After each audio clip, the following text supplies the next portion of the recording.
Hi, welcome everybody.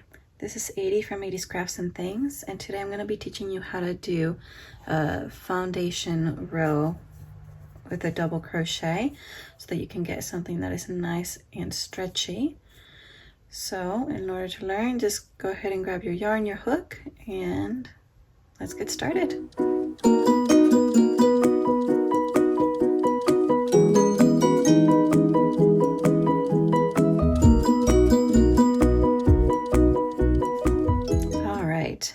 So if you've been crocheting for an amount of time and you're making any kind of rectangles, you have probably come across the fact that whenever you look at the bottom of your project, it ends up not being very stretchy, which is not really great whenever you have items that you want to have a bit of extra stretch, like a beanie, for example, or if you're wanting the top and the bottom to be the same, where the top will be quite stretchy, the bottom will not.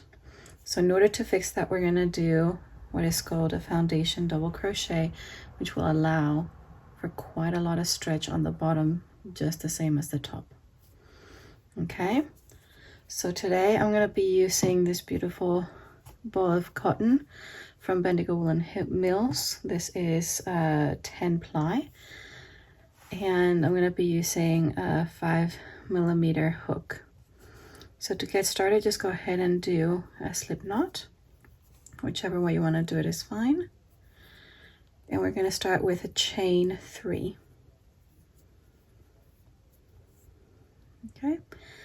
Now from here, the way that it works is that you're going to be building your chain row as well as your row 1 or your foundation row. So this way it makes it a lot easier when you're counting for bigger projects like a blanket. So we're going to do a yarn over, and we're going to go to the first chain over here at the bottom, and we're going to insert our hook into this stitch, yarn over, pull up a loop. Now from here we're going to yarn over and pull through 1 loop, yarn over, pull through 2 loops, yarn over, pull through 2 loops. Okay, so again we're going to yarn over, and over here on the stitch you'll find that it will usually make a little V. It might not be very visible yet just because we just got this started, but it has a little V that's created right there. So whenever we go through this one, we want to make sure that we go through or under both of those loops. So we'll yarn over and we'll go through both of these loops here. Yarn over, pull up 1 loop, yarn over, pull through 1 loop, yarn over, pull through 2, yarn over, pull through 2. Okay, one more time. Sometimes you'll be able, if your stitching is big enough, you'll be able to see the hole where it's supposed to go right there.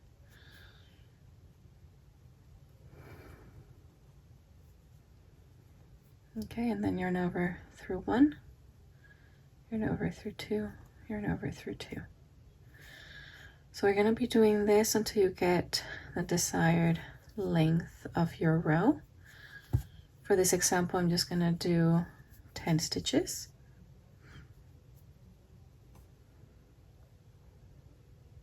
There we go.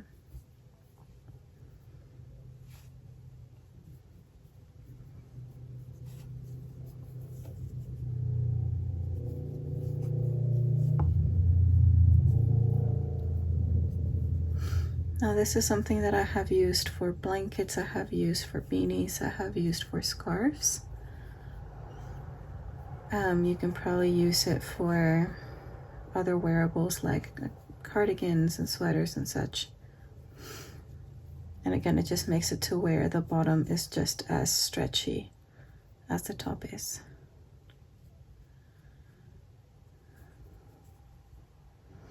Okay, so once you have whatever length you want for your row or whatever the pattern calls for, then you would start on row 2 as usual. And there you have it. This will also leave a very nice clean edge at the bottom. which sometimes going onto a chain might not look as neat necessarily. So this one will leave a very nice clean edging right there in case you want to do a border on a blanket or something like that. Okay. Hope you enjoyed this video. Make sure you like and subscribe, and we'll see you in the next one. Bye-bye.